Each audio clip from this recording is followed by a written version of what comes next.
Barstool President Dave Portnoy saves the Reading terminal. President-elect Biden wants to give a $15,000 tax credit to home buyers, and we've got a great local cause you can support. All next on Toole Time.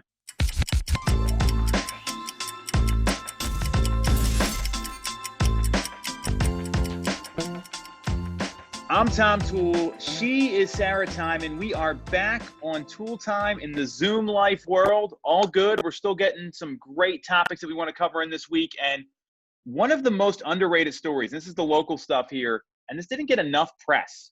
Dave Portnoy, the CEO, president of Barstool Sports, he has moved to Philadelphia. And if you haven't followed this, the Reading terminal, the oldest freestanding market in the country, was having major financial problems. And he got on social media, ran a betting promo through his website and through their sports book in Pennsylvania, and raised over $250,000 in a day to save the terminal. What do you think about all this, Sarah? Yeah, I mean, I think that this is a really nice feel-good story for Philly of both Philadelphians helping Philadelphians, as well as somebody that had the ability to come in and do some fundraising and really draw some attention to it, stepping up and doing that. Because it would be a real shame to lose the Reading terminal market. Not that I think it ultimately would have ended in it, completely going away, but there's a lot of businesses that have been in there for a long time that are staples of Philly, and they're being affected just like so many other small businesses. So it was a nice feel-good story. I mean, not only is it a good feel-good story. So if you guys don't follow Dave Portnoy, I mean, he's like a billionaire. He runs Barstool Sports. He's moved to Philadelphia, and this is something that that they had a GoFundMe campaign, and it wasn't raising the same amount of money. And in a day, he gets on social media, says, "Hey, we're here to save the Reading terminal." Apparently, this was a couple weeks ago when the Eagles played the Giants. They ran a betting promo, but then the Eagles didn't cover, and it ruined the whole promo. So, I mean, the Eagles aren't very good this year. However, what I like what he did is this guy said, he's coming to Philadelphia. He wants to be part of the city here. And obviously he's running a sports book, so that's part of the reason. But he could have easily sat back and done nothing. And instead he does this. And within a day, not only did he raise $250,000 to keep the businesses going, but then there's also a fund. It's called the PA 30-Day Fund. And they matched every dollar he raised up to $100,000. And they got on social media as well. So one, this shows the value in social media. And number two, this is the problem with these shutdowns and the pandemic, is that there's so much stuff going on. I mean, like the Knicks was voted like the best sandwich in America, right? Like they had the man versus food guy. I mean, you've got the Stolfoots butcher down there.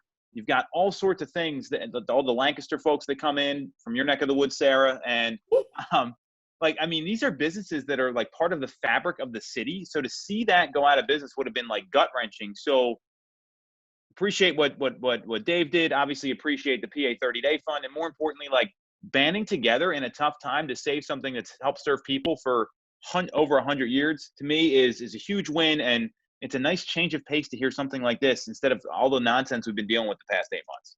Yeah, and I think that Dave also, in addition to doing some matching for what other people were contributing, I mean, he just did like $50,000 flat that he contributed of his own money. So he found a way to kind of have the community be like, yes, let's put money towards this. And then he's matching it. And then he's also just giving more. It was a nice way to kind of have everybody contribute and to have it go to a good cause. For sure. And I think, what you go a little deeper. If like you follow this guy's Instagram account, I mean, he's got like the One Bite Pizza reviews, and that helped so many businesses during the pandemic. He was doing frozen pizza reviews. You got some Angelo's Pizza this weekend, didn't you? Yeah. I heard about it. We called 170 times. I saw this on Instagram. I meant to ask you about it when I saw you. So, like, that business is blown up because he did, like, a pizza review there. I mean, he's been to these staples like D'Alessandro's and John's Roast Pork and all these places around the city that people know about him, but I don't know that people are spending a lot of money on this stuff right now. So the fact that he can raise awareness like that, I mean, you had to call 170 times. Like, that's someone that's actually helping the community in a way that it's tough to do, and it shows the power of social media, but also someone that backs up what they're talking about. So I appreciate the Presidente here for doing what he's done since he moved to Philadelphia. For sure. Yeah, we watch the pizza reviews every week. So I didn't know that. So 170 times. How long did that take? I don't know, maybe about like an hour-ish or so. I mean, it was just straight up like dial, it would be busy, hang up, call again.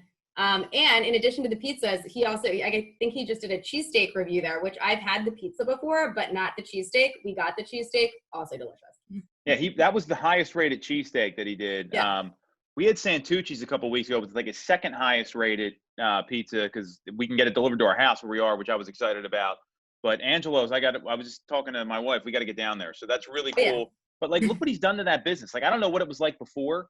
But you know, I mean, Angelo's like, was pretty crazy before as well. But yeah, I mean, he's done a lot for a lot of the local businesses. And actually, we wanted Angelo's even before the review because the Clemson Notre Dame game was on. And when the review came out, we were like, oh man, it's going to be even tougher to get in. So we were ready for the massive amount of phone calls, but well worth it. That's commitment, right? I mean, that's a lot of phone calls. That's good stuff. So, love this story. Love local businesses getting supported. This is a great one. And you know what? It helps a lot of them. It wasn't just one. It was so many. And it's just keeping like the GoFundMe was just for the utility costs. Like it was just to keep the building running, which it's not like they were looking for anything but that. So really, really good stuff here. Feel good story of the week. I'm happy to have something we can talk about that's not like doom and gloom, coronavirus, election related. So speaking of elections, Joe Biden came out, and now that he's elected president starting in 2021, that he wants to offer a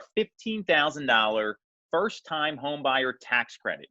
I've seen this before. Sarah, what do you think about all this? Yeah, I mean, I think it's really great. It's exciting for first-time home buyers, but as I know you and I have discussed, Tom, there's low inventory right now. So right now there are more people that want to buy homes than homes are available to buy. So it's very competitive. While this tax break is a very great benefit for those that can get the house, I think what we're up against right now is trying to get more houses on the market. So great plan, but we need the houses there so that as many people that want to take advantage of this can have the opportunity. Well, you bring up a valid point. The biggest challenge out there right now is inventory, right? So creating more demand isn't going to fix the supply problem. So in theory, yeah, it's great for first-time home buyers. It's going to help them make it a little more affordable. I mean, it's a tax credit that goes right in their pocket. At the same time, we still have a challenge with number of homes to sell. And I've seen this before when Biden was vice president in 2008. This was a playbook right out of the Obama administration where they said, okay, we're going to give this $8,000 home buyer tax credit. The difference was homes weren't selling in 2008 or 2009 when he took office. Homes were not selling then. It was a tough market. So knowing that there's this tax credit is great. Again, it's not going to fix the problem of inventory. So we did see a little bit of a bump and people wanting to take advantage of that. It gets more first-time buyers into the market. They feel like they're getting priced out, all well and good.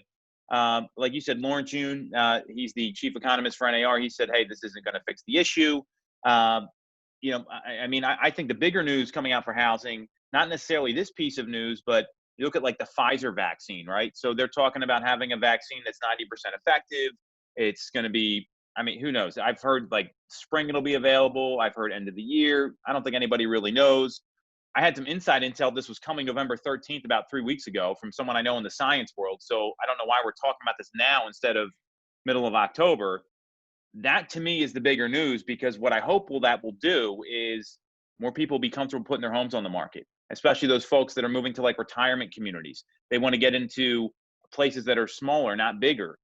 They were afraid of getting the virus, right? And they didn't want to do anything, and they paused everything. There's a lot of folks that did that, and that created to this inventory shortage. So my hope is the vaccine news will do a lot more than this first-time buyer tax credit. Yeah, and I mean, I think that if they can work in conjunction with each other, it'll fuel both ends and be fantastic. So hopefully, again, I don't, you know, it would be great if we could get timelines, but you know, no point in really doing that. It'll be there when it's there, but you know, hopefully sooner rather than later, as long as it's ready to go and it's effective.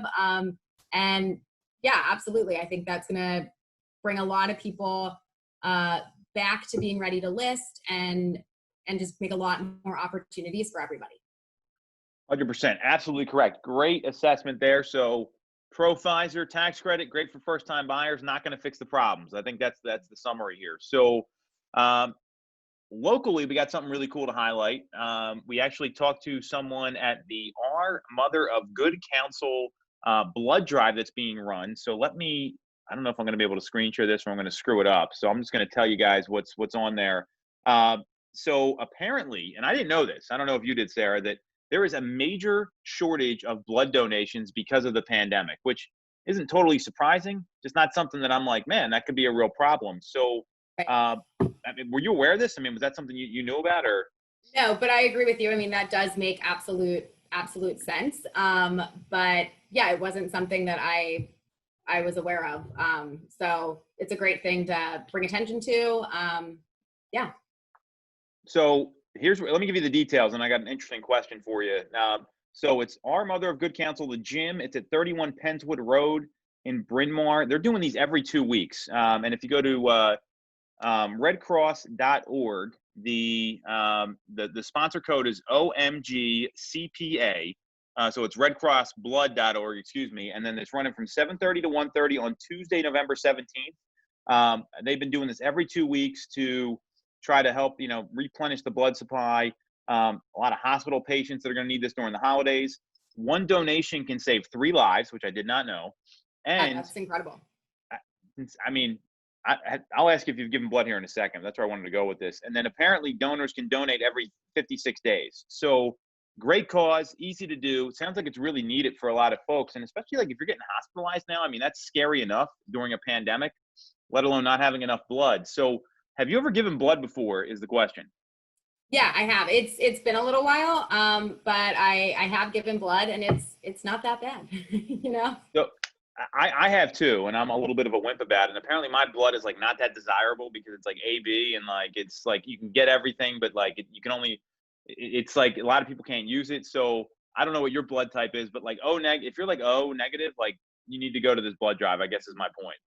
Yeah, my brother is an O negative, and he is like always kind of humble bragging about how like he has the most desired blood type. So yeah, I'll definitely have to let him know about it because yeah, there's enough stress and enough shortages in the hospital already. So if there's something you can do to donate blood and help alleviate that, that's great.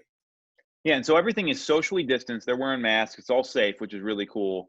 Bridget, my wife, is also O negative, and she had when she was pregnant, she had to get like a RhoGAM shot. I don't know if you know this is like a thing, like because they can if the blood types mix with the kid, it's like a whole problem. So I guess my AB positive blood was a big problem for her. So I'm glad that wasn't like one of the questions she asked me when we were dating, or we might not have made it that far. Like, what's your blood type? So I think it's a really cool thing. Our Mother of Good Counsel. Tuesday the 17th, so that's next week. It's from 7:30 a.m. to 1:30, and it's 31 Penswood Road in Bryn Mawr. Visit redcrossblood.org, and the sponsor code is OMG, like, oh my God. I think it's Our Mother of Good Counsel, though. OMGCPA is the code, and I'm going to make sure Nick puts that up there so everyone can see it right on the screen. Thanks for getting in touch with us about this. Love supporting local causes, whatever they are. We hit on the Reading Terminal. We hit on the blood drive. Great show this week, Sarah. Thanks for watching, everybody. Awesome.